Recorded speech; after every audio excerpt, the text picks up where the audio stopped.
Klausykit, toks reikalas. Noriu visų labai paprašyti. Oi, rytas, esu Palangoje sporto klube, ruošiuosi šiandienos renginį, apie kurį net praneša pabėgėliai. Palangoj, Dominykas Kubilius, visi tie konservatnikai susirenka į vieną krūvą. Geresnės reklamos tikrai nesugalvosi. Ačiū Bailiui, pabėgusiam į Bulbašiją. Adresas pasakysiu taip, Jūratės gatvė 2A ir atvažiuos Laurynas Kasčiūnas. Ir net adresą teisingai pasakė. Ir taip šiandien renginys Palangos Oldman. Ir taip su Laurynu Kasčiūnu. Varyk, celofanai, nesustok. Žodžiu, jie ten degins, tipo ant laužo, kaip dabar jos, ir visą šitą šūdą ten šnekės. Man žinot, ko labai reikia.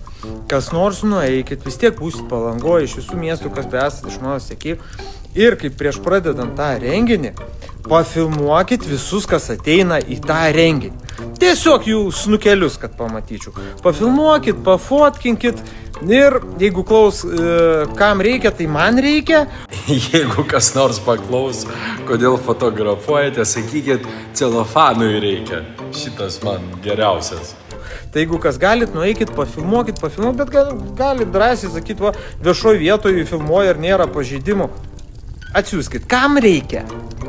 Ir kokiu tikslu tą prašau, aš vėliau paaiškinsiu. O visa informacija apie renginį, dėl kurio taip niršta celofaninė lėlė, komentaruose. Bus karšta, bus linksma iki pasimatymo gyvai šiandien Oldman Palangoje.